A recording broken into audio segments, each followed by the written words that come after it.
Mark, I'm going to go to you here on this. Why do you think she's blaming Comey when we all know she should really be blaming all the sexism? Well, she should blame herself. She was a stinker of a candidate.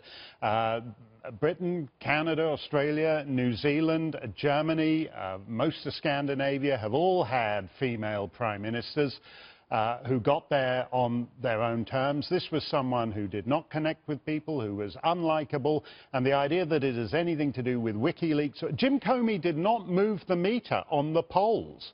She lost because selected blue-collar demographic in key states switched from voting for Obama to voting for Trump. She didn't have anything to say to them. Right, yeah. Eric, like I've always thought, I think the basket of deplorables comment hurt way more than any of those Crushed things. Crushed her. But I agree with Mark.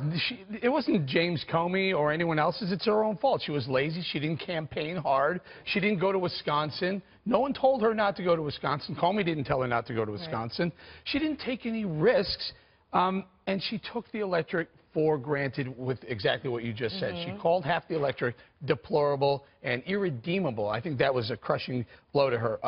But as Mark would tell you, the first step to recovery is self-admittance. And as soon as she starts dealing with that, saying it was my fault, she'd be on her way.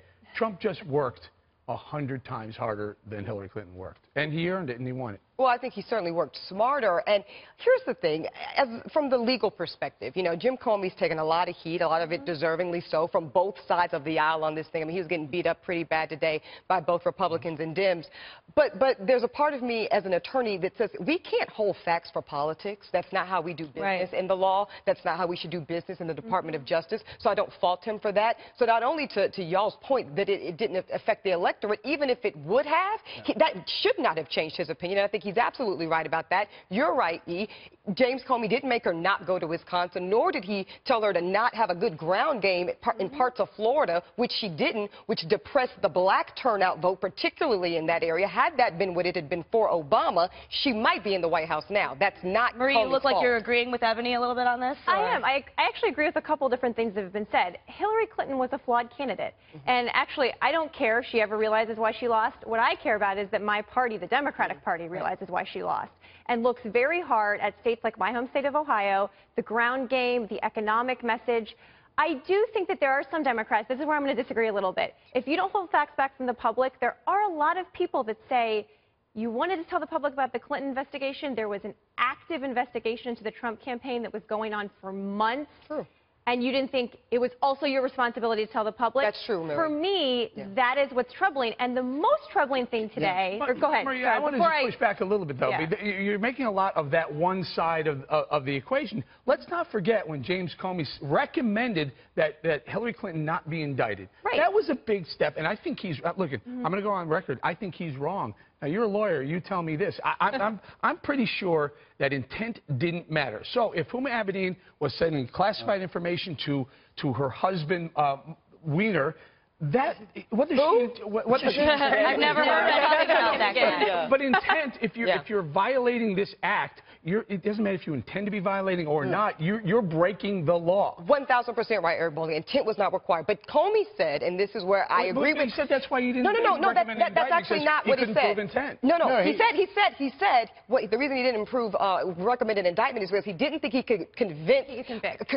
And that's actually a requirement too. So even though factually intent didn't matter, he's right about that. He didn't think it was compelling enough to get a conviction. But he's the guy who threw Martha Stewart in jail for lying to the FBI in an investigation where there was no underlying crime. You know the difference there, Mark, though, is he felt he could get a conviction around Martha Stewart in a way that he did not feel people would convict a former Hillary Clinton is a little bit more powerful than Martha Stewart. But that's not his anymore. Job maybe not now. No. His job was to get the investigation and let Loretta Lynch he's the policeman. He's the policeman, I not the agree prosecutor. with you, but what if I told you, Eric, that he is ethically bound to not move forward with prosecutions that he doesn't have a good faith belief that he can get a conviction around? He just recommends his boss, Loretta Lynch. Yeah, he's spared her all of this decision-making, for sure, big time. But my point, back to Maria, the point was that, yes, there were things that I guess you could say helped Trump during that last few weeks of the election, but there are things that actually helped Hillary prior to that, i.e. being no recommendation for an indictment. That was big. Right.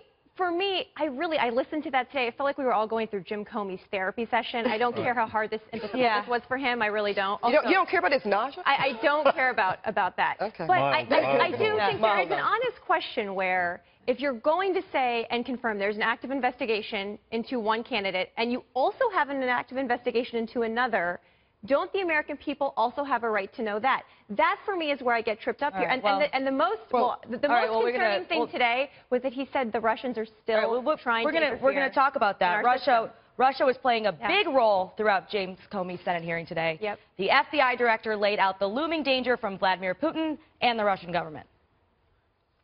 Is it fair to say that the Russian government is still involved in American politics? Yes. One of the lessons that particularly the Russians may have drawn from this is that this works. And so, as I said a month or so ago, I expect to see them back in 2018, especially in 2020. A big part of what the Russians did was pushing out false information, echoing it with these troll farms that they use.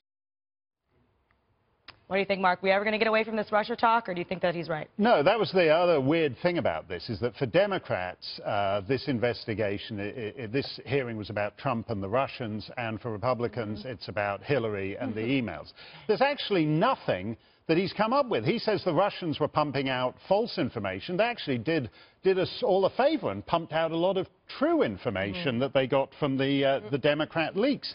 I sort of agree with Marie's point, but the FBI was behaving very oddly. They offered 50 grand to this ex-MI6 agent if he could prove the stuff in the Trump dossier. That seems, I mean, so we have a thing where the National Policing Agency of the United States is basically trying to get the goods on both presidential campaigns. So far, they have not managed to get the goods on Trump and that MI6 agent was an Oppo research professional for Hillary against Donald Trump. Right. So he was looking to be in the fortunate position where he would have been the only guy on the planet who was in the pay of both the Hillary campaign and the United States government. That's very bizarre. Throw one more theory up here. So they asked James Comey whether or not this information had any effect. He said, well, maybe it did. I'm not positive, but maybe it did. But look for the Russians to do this again in 2018 and 2020. The follow-up question was, have they done this in the past? And Comey would have had to have said, of course, they've been doing this for decades. Right. They do it in Europe. And they're doing it all over Europe right now in the French election right now. Right now. And, you know, Marco Rubio has actually been really strong on this. He's come out and said they didn't like Hillary, so they weighed in favor of the Republican Party in 2016. Someday, they're not going to like us. And they are equal opportunity people when it comes to playing in elections. And someday it's going to be the Republican Party that's on the receiving end of this.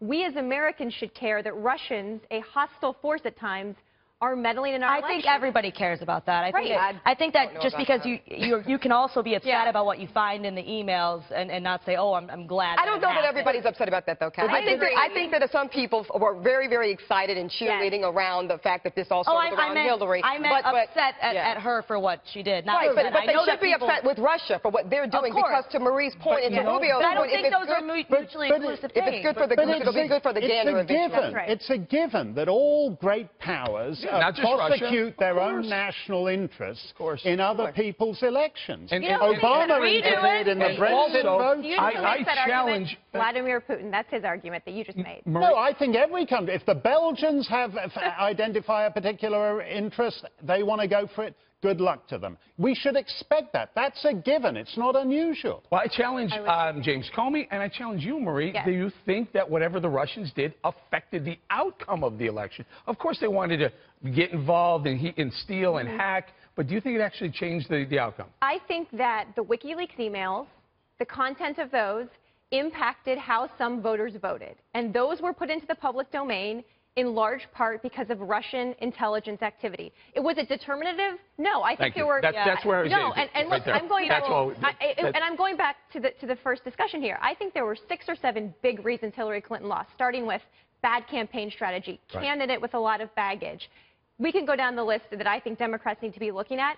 We should not overlook this piece of it, though, for future. No, but you know what? One final point on this. Hillary Clinton wrote a book called Hard Choices. She needs to write another book called Unforeseeable Consequences, because this should have been foreseeable. All right. Well, pressure is mounting for